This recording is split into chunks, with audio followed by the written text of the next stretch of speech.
तो दोस्तों आज हम राजस्थान सीईटी के लिए 25 इंपॉर्टेंट प्रश्नों के बारे में बात करेंगे और ये सभी प्रश्न मोस्ट इंपॉर्टेंट सिलेक्टेड प्रश्न हैं और परीक्षा में आने लायक प्रश्न, इसलिए वीडियो में आप अंत तक जरूर बने रहे। तो चलो वीडियो को शुरू करते हैं। तो आपका पहला सवाल है कि डॉक्टर केदारनाथपुरी किस पुरातात्विक स्थल के अनुसंधान करता है। मोस्ट इंपॉर्टेंट क्वेश्चन है। तो क्या प्रश्न है, वापस एक बार देखो कि डॉक्टर केदारनाथपुरी किस पुरातात्विक स्थल के अनुसंधान करता है। तो वह पुरातात्विक स्थल है रेड। ठीक है, रेड पुरातात्विक स्थल है जो टोंक में स्थित है और इसके जो अनुसंधान करता है कौन है, डॉक्टर केदारनाथपुरी। ठीक है, तो दोस्तों आपको 25% दिए जाएंगे, जिसमें से आपने कितने प्रश्न सही किए हैं वो हमें लास्ट में कमेंट में ज़रूर बताएं, जिससे कि आपकी प्रिपरेशन का पता चलता रहेगा। तो अगला प्रश्न देखते हैं। अगला सवाल है कि मृत्तिका शिल्प के प्राचीन प्रमाण मिले हैं। मोस्ट इंपॉर्टेंट क्वेश्चन है। तो ये जो प्रमाण है ये कहाँ से मिले हैं वो आपको बताना है। क्या है प्रश्न, वापस से देखो कि मृत्तिका शिल्प के प्राचीन प्रमाण मिले हैं, तो कहाँ से मिले हैं वो आपको बताना है। तो ये मिले हैं रंग महल से। अगला सवाल है कि निम्नलिखित में से किस स्थल से शासक मिनेंडर के 16 सिक्के प्राप्त हुए हैं। मोस्ट इंपॉर्टेंट क्वेश्चन है। वापस एक बार प्रश्न पढ़ो कि निम्नलिखित में से किस स्थल से शासक मिनेंडर के 16 सिक्के जो प्राप्त हुए। तो 16 सिक्के हैं जो कहाँ से प्राप्त हुए हैं वो आपको बताने हैं। तो 16 जो सिक्के हैं वो प्राप्त हुए बेराट से। ठीक है, बेराट से 16 सिक्के प्राप्त हुए और किस शासक के हैं 16 सिक्के, तो ये मिनेंडर के 16 सिक्के हैं। ठीक है, अगला सवाल है कि निम्न में से कौन सा एक युग्म है जो सही सम्मिलित नहीं है। तो वह युग्म बताना है जो सही सम्मिलित नहीं है। तो वह युग्म है बेराट केदारनाथपुरी और ये युग्म है जो सही सम्मिलित नहीं है। ठीक है, अगला सवाल है कि निम्न में से कौन सी शिल्प कृति कालीबंगा से प्राप्त नहीं हुई है। तो वह शिल्प कृति कौन सी है जो कालीबंगा से प्राप्त नहीं हुई वो आपको बताना है। तो वह शिल्प कृति है हल्की मिट्टी की प्रतिकृति। ठीक है, हल्की मिट्टी की प्रतिकृति जो शिल्प कृति है वो कालीबंगा से प्राप्त नहीं हुई है।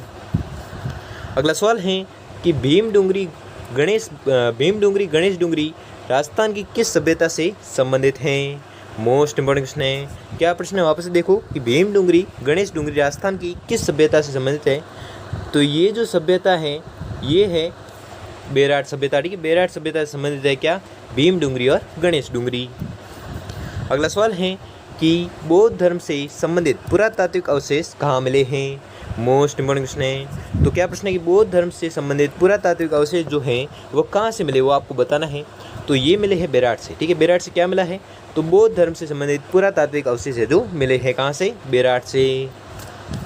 अगला सवाल है कि बेराट जो विराटनगर में स्थित है, ठीक है, बेराट में प्रथम उत्खनन किसके नेतृत्व में किया गया था। मोस्ट इंपॉर्टेंट क्वेश्चन है। तो बेराट में जो प्रथम उत्खनन किया गया था वो किया गया था दयाराम साहनी के नेतृत्व में। ठीक है, दयाराम साहनी के नेतृत्व में क्या किया गया, अगर एग्जाम पूछे कि दयाराम साहनी के नेतृत्व में क्या किया गया, तो दयाराम साहनी के नेतृत्व में किया गया बेराट में उत्खनन, प्रथम उत्खनन है जो किया गया था। अगला सवाल है कि अनाज रखने के बड़े मृद भांड जिन्हें गोरे बंकोट कहा जाता है किस प्राचीन सभ्यता से प्राप्त हुए हैं। मोस्ट इंपॉर्टेंट क्वेश्चन है। ठीक है, प्रश्न एक बार वापस से पढ़ो कि अनाज रखने के बड़े मृद भांड जिन्हें गोरे बंकोट है जो कहा जाता है और ये किस प्राचीन सभ्यता से प्राप्त हुए हैं वो आपको बताना है। तो ये प्राप्त हुई है आर्य सभ्यता से। ठीक है, आर्य सभ्यता से क्या प्राप्त हुई है, तो आर्य सभ्यता से अनाज रखने के बड़े मृद भांड जिन्हें गोरे बंकोट कहा जाता है यह प्राप्त हुए कहाँ से, तो आहार से प्राप्त हुए हैं। अगला सवाल है कि यूनानी राजा मिनांडर की मुद्राएं तथा इंडो ग्रीक यूनानी शासकों के सिक्के प्राप्त हुए हैं। तो ये आपको बताना है। तो ये कहाँ से प्राप्त हुए हैं, ये प्राप्त हुए बेराट से। ठीक है, बेराट से क्या प्राप्त हुए हैं, यूनानी राजा मिनांडर की मुद्राएं तथा इंडो ग्रीक यूनानी शासकों के सिक्के जो प्राप्त हुए हैं, कहाँ से प्राप्त हुए हैं, तो बेराट से प्राप्त हुए हैं। अगला सवाल है कि राजस्थान की किस सभ्यता में 11 कमरों का विशाल भवन है जो प्राप्त हुआ है। मोस्ट इंपॉर्टेंट क्वेश्चन है। क्या प्रश्न है, वापस से पढ़ो कि राजस्थान की किस सभ्यता से 11 कमरों का विशाल भवन है जो प्राप्त हुआ है। तो कहाँ से प्राप्त हुआ है वो आपको बताना है। तो ये प्राप्त हुआ है बालाथल से। ठीक है, बालाथल से क्या प्राप्त हुआ है, 11 कमरों का विशाल भवन है जो प्राप्त हुआ है। अगला सवाल है कि भूकंप व तंदूर के प्राचीन साक्ष्य प्राप्त हुए हैं। मोस्ट इंपॉर्टेंट क्वेश्चन है। क्या प्रश्न है कि भूकंप व तंदूर के प्राचीन साक्ष्य जो हैं वो प्राप्त हुए, तो कहाँ से प्राप्त हुए हैं, ये प्राप्त हुए कालीबंगा से। अगला सवाल है कि किस सभ्यता में किस सभ्यता में घरों के एक से अधिक चूल्हों के मिलने से संयुक्त परिवार का पता चलता है? मोस्ट इंपॉर्टेंट क्वेश्चन है और ये प्रश्न बहुत बार एग्जाम में पूछा भी गया है। ठीक है, तो इस प्रश्न को आपको रट लेना है। वापस एक बार पढ़ लो प्रश्न को कि किस सभ्यता से घरों में एक से अधिक चूल्हों के मिलने से संयुक्त परिवार का पता चलता है? तो वह सभ्यता है आहट सभ्यता। ठीक है, आहट सभ्यता से क्या प्राप्त होता है कि घरों में एक से अधिक चूल्हों के मिलने से संयुक्त परिवार का पता चलता है।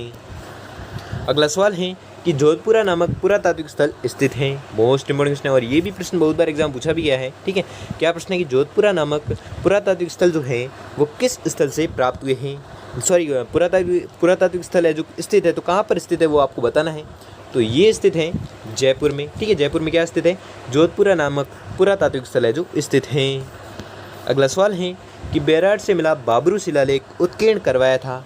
तो किसने उत्कीर्ण करवाया था वो आपको बताना है। तो ये बाबरू जो शिलालेख है वो उत्कीर्ण करवाया था किसने? अशोक ने। ठीक है, अशोक ने क्या किया? बाबरू शिलालेख का उत्कीर्ण करवाया। और ये कहाँ से मिला है बाबरू शिलालेख? तो ये मिला है बेराट से। ठीक है, जिसका उत्कीर्ण करवाया था किसने?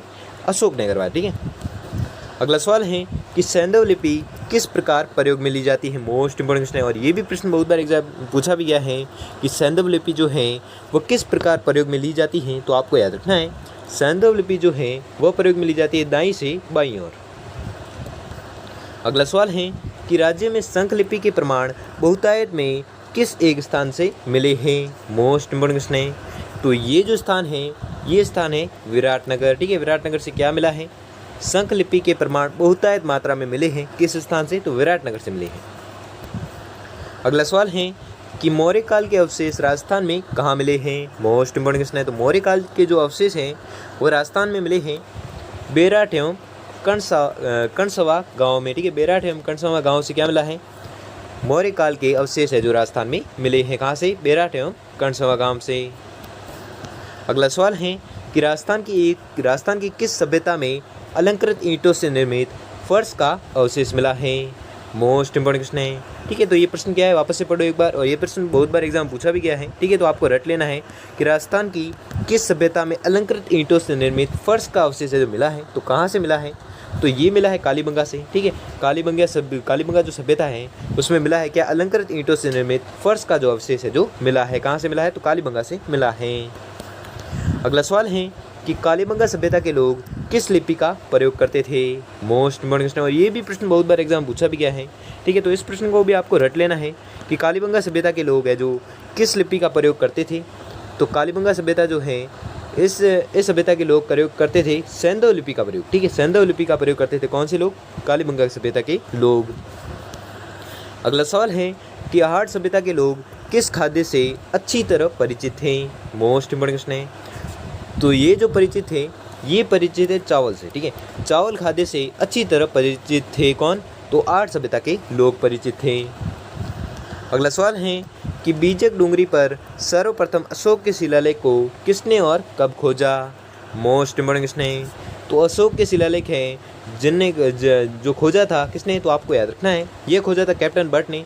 और कब खोजा था वो भी आपको याद रखना है। तो ये खोजा था 1837 में। ठीक है, 1837 में कैप्टन बट ने बीजक डूंगरी पर सर्वप्रथम अशोक के शिलालेख को खोजा था। ठीक है, तो आपको याद रखना है। अगला सवाल है कि कालीबंगा का शाब्दिक अर्थ क्या है? मोस्ट इंपॉर्टेंट क्वेश्चन है और ये भी प्रश्न बहुत बार एग्जाम पूछा भी गया है। और ये प्रश्न के आने लायक 99% चांस है कि कालीबंगा का शाब्दिक अर्थ क्या है। तो आपको याद रखना है कालीबंगा का शाब्दिक अर्थ है काली चूड़ियाँ। ठीक है, काली चूड़ियाँ जो है कालीबंगा का शाब्दिक अर्थ है। अगला सवाल है कि 5 सांस्कृतिक युगों के अवशेष कहाँ से प्राप्त हुए हैं? तो आपको याद रखना है इसके जो अवशेष हैं ये प्राप्त हुए नौ से। ठीक है, नौ से क्या प्राप्त हुए हैं? 5 सांस्कृतिक युगों के अवशेष है जो प्राप्त हुए हैं। अगला सवाल है कि किस प्राचीन ग्रंथ में बेराट का उल्लेख है जो मिलता है? मोस्ट इंपॉर्टेंट क्वेश्चन है। ये भी प्रश्न बहुत बार एग्जाम पूछा भी गया है।